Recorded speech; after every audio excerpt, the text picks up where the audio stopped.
कैयौँ हिमालहरू, कैयौँ तालहरू अनि सुन्दर भूमि मनाङको यात्रा।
पहाडले घेरेको होइन यो खोल्नु त चारैतिर हिमाल पहाड तराई कति सुन्दर छ होइन। त्यसै विदेशीहरू घुम्न आउँछ त लाखौँ खर्च गरेर नेपाल सुन्दर भएर जस्तो हिमालहरू ल चारैपट्टि। बेसी सहरबाट मनाङ एक दिनमै पुग्न सकिने भए पनि अफरोड अनि बाटोमा सुन्दर झरनाहरू, सुन्दर हिमालका दृश्यहरू हेर्दै हाम्रो मोटर बाइक बिस्तारै हाँक्यौँ र आजको रात ढुकुर पोखरीमा बिताउने निर्णय गर्यौँ।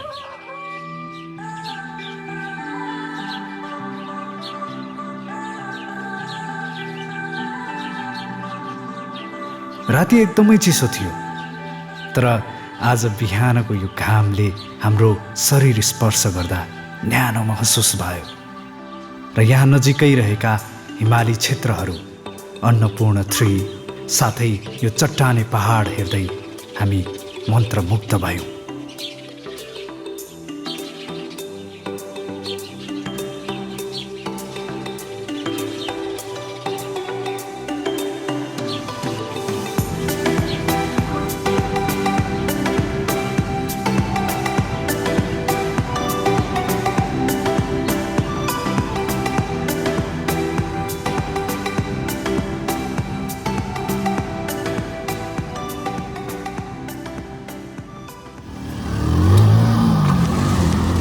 दुलाम्मे सडक, तर पनि हामीलाई पुग्नु थियो मना।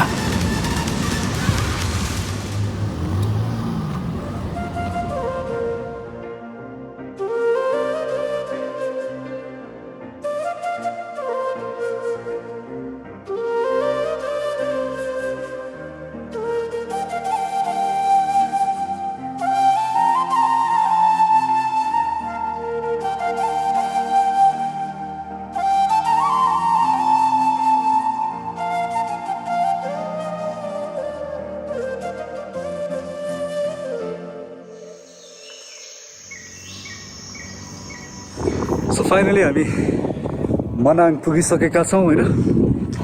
अनि केही फुटेजहरू लिन्छु होला, जे गर्नु होला। चिसो छ होइन, तपाईँहरू आउनु बेला चाहिँ पन्जाहरू, टोपीहरू, मोटो मोटो ज्याकेटहरू लिएर आउनुहोस्, रमाइलो हुन्छ। सो अब चाहिँ हामी यहाँ तल गङ्गापूर्ण भन्ने एउटा ताल छ अरे, त्यहाँबाट 30 मिनट जस्तो ठ्याक्कै मनाङको मेन बजारबाट 30 मिनटमा त्यहाँ पुगिन्छ भने त्यही पनि नजिकै छ नि। पऱ्यो बाइकले ज्यादै खुट्टाहरू पनि तत्काउनु पऱ्यो भनेर हेर्दै जाँदैछौँ, रमाइलो हुन्छ होला। नेक्स्ट चाहिँ अब तालमा भेटौँ है त।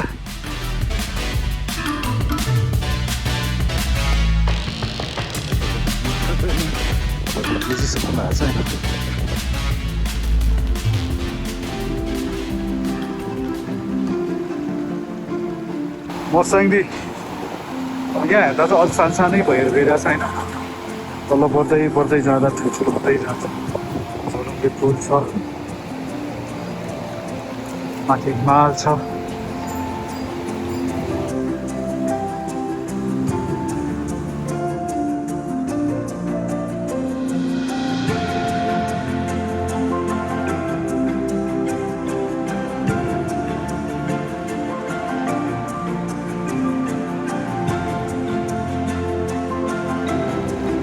यस्तो बबाल ठाउँ क्या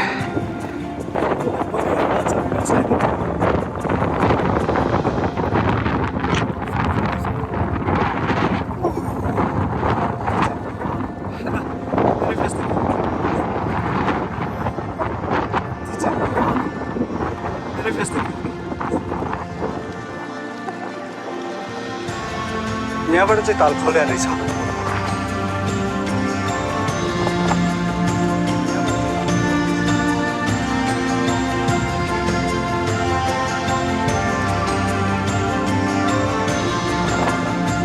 हावाले खेलेर हिमाली हावा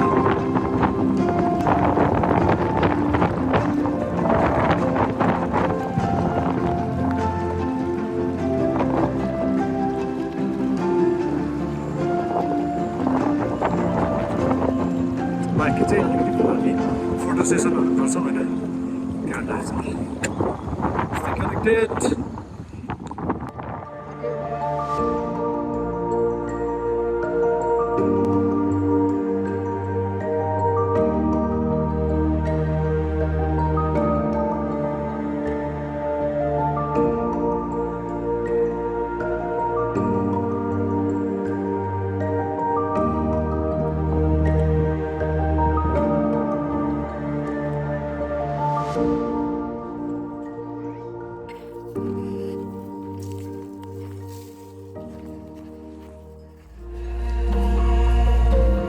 सनराइज भइसकेको छ अनि हामी यो सनराइज हेर्नको लागि गाउँभन्दा अलिकति माथिको डाँडामा एउटा भ्यू टावर जस्तो छ जहाँबाट चाहिँ हामीले पुरा मनाङको दृश्य हेर्न सक्छौँ त्यसको लागि हामी अगाडि बढ्दैछौँ र बाटोमा याकहरू चरिरहेका छन्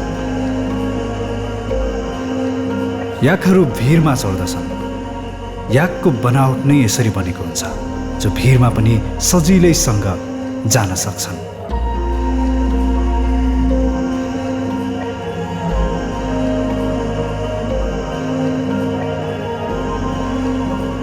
यो सुनौलो हिमाल आहा हेर्दै कस्तो राम्रो सुन्दर हिमाल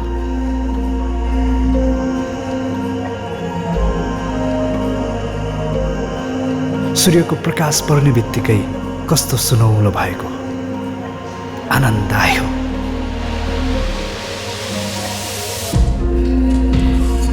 एकदमै चिसो छ हावा पनि चलिरहेको छ तर यो चिसो यो हावाको अगाडि त्यो हिमालको सुन्दरता हेर्दा केही चिसो फिल नै भएन आहा मनाङ साँच्चीकै सुन्दर छ